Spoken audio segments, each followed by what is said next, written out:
स्थान में, और इस समय सालासर बालाजी महाराज की कृपा से हम दर्शन भी कर चुके हैं। इस दौरान मेरी मुलाकात हुई कपिल पुजारी जी से, जो इस मंदिर में पूजा करते हैं, पुजारी हैं, और साथ ही साथ वो ज्योतिषाचार्य भी हैं। एक अच्छा मौका मिला उनसे बात करने का। आइए करते हैं कपिल पुजारी जी से बातचीत। जय श्री बालाजी। इस मंदिर की क्या महिमा है? बजरंगबली की महिमा तो अपार है। उनके गुण गानों से पूरा पुराण जो है, वेद जो है, सब शास्त्र स्तुतियाँ गाते हैं। यहाँ जो है जो महात्मा जी थे जिन्होंने स्थापना की मंदिर की, वे महात्मा जी बाल ब्रह्मचारी थे। बजरंगबली भी बाल ब्रह्मचारी थे और बचपन से ही सीताराम हनुमान का कीर्तन किया करते थे।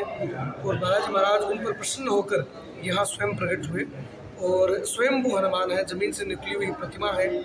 और दाढ़ी मूँछों के साथ इसलिए है श्री बजरंगबली, क्योंकि साधु रूप में ही उन्होंने दर्शन दिए थे महात्मा जी को, जो कि मंदिर के संस्थापक है। और विशेष महिमा यह है कि पूरी दुनिया में हनुमान जी को राम जी का दास या चाकर या उनका पायक कहकर पुकारा जाता है। यहाँ बालाजी महाराज या महाराजा धीराज कहकर पुकारा जाता है कि राजाओं के भी राजा हैं। यहाँ दास हनुमान की नहीं, राजा हनुमान, महाराजा हनुमान की पूजा है, जो कि स्वर्ण आभूषण धारण किए हुए सोने के सिंहासन पर विराजमान है। और गृहस्थ जितने भी हैं, जिन्हें मोक्ष चाहिए उन्हें मोक्ष मिलता है, जिन्हें संपदा, पुत्र इत्यादि चाहिए उन्हें वो मिलता है। तो शांत हनुमान की छवि है, जो राम राम किया करते हैं और दुनिया का पालन किया करते हैं, ऐसे राजा के रूप में विराजमान। कितने वर्षों पुराना ये जो मंदिर है, वो कितने वर्ष हो चुके हैं इस मंदिर में? बजरंगबली की स्थापना को उनसे पहले महात्मा जी जब सालासर आए, क्योंकि बेसिक यहाँ से नहीं थे, ढूलैनी करके एक जगह है सीकर के नज़दीक, वहाँ से थे। तो करीब उन्हें यहाँ आए हुए 300-325 साल के लगभग का ये पुराना इतिहास है। धूना जो है वो प्रतिमा से पुराना है। यहाँ पर बजरंगबली और महात्मा जी यज्ञ किया करते थे, राम नाम की आहुतियाँ दिया करते थे। तो करीब हम मान सकते हैं कि सारा इतिहास 300 साल या 325 साल तक पुराना है, ये पूरा इतिहास करके। ऐसा देखा गया है और ये सत्य है कि यहाँ पर चाहे राजनीति से जुड़े हों, चाहे किसी भी क्षेत्र से जुड़े हों, एक से एक महान विभूतियाँ ही हम उनको भी कह सकते हैं, क्योंकि वो अपने अपने पदों पर। हमारे यशस्वी प्रधानमंत्री जी भी जब दिल्ली गए थे गुजरात से प्रधानमंत्री बनने से पूर्व, तो श्री बजरंगबली को यहाँ सालासर बालाजी में आकर प्रणाम कर धूप देकर उनसे आशीर्वाद लेकर ही गए थे। और विख्यात है, बालाजी की कृपा है कि 2 बार बालाजी महाराज की कृपा से, ईश्वर की कृपा से, काशी विश्वनाथ की कृपा से वो 2 बार प्रधानमंत्री बने हैं। तो जितने भी नेता, अभिनेता या प्रसिद्ध सेलिब्रिटीज़, जिन्हें अपन सो कॉल्ड सेलिब्रिटीज़ कहते हैं, तो बालाजी के दरबार में आते हैं। तो साक्षात यहाँ हनुमान विराजमान है, और हनुमान जी कलयुग के देवता है, तो उनकी मनोकामनाएं पूरी होती हैं।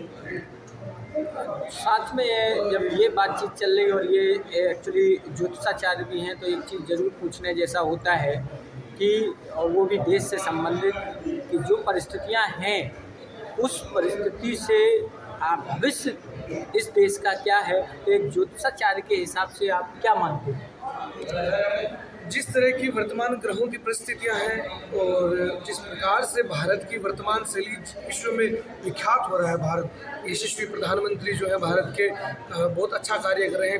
विदेशों में हमारी छवि जो है और ज़्यादा चमक रही है। एक दलित, दबाया हुआ, गरीब देश से भारत विश्व गुरु की तरफ बढ़ रहा है। तो मैं ज्योतिषाचार्य न होकर एक भक्त होकर भगवान से ये प्रार्थना करते हुए कहता हूँ, और मन में बजरंगबली पे और राजा रामचंद्र जी पे विश्वास है कि अयोध्या जी में भगवान श्री राम का राज्याभिषेक पुनः हुआ है, उन्हें मंदिर मिला है, तो उनके आशीर्वाद से भारत पुनः विश्व गुरु बनेगा और पूरे विश्व में भारत का परचम लहराएगा।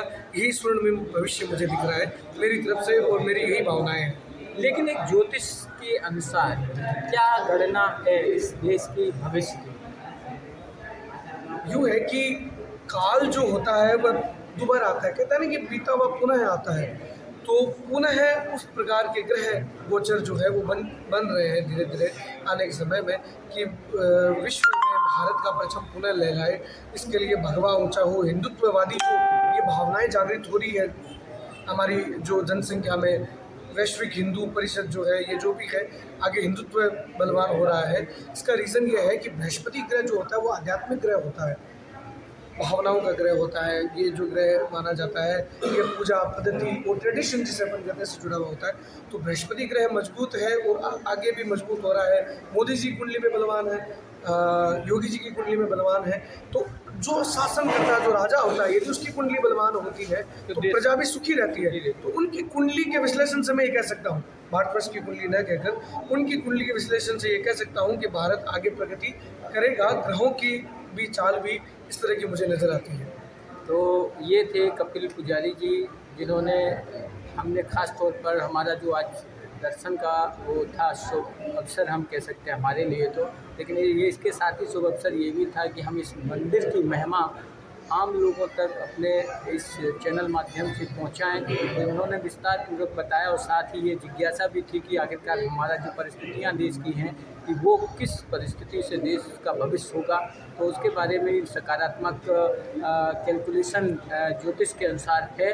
तो निश्चित तौर पर हमारा देश उन्नति करेगा तो हमारा हर व्यक्ति इस देश का उन्नति करेगा। अगली बार फिर हम किसी ऐसी शख्सियत से मिलेंगे, तब तक के लिए मैं डॉक्टर शिव कुमार दुबे, नमस्कार।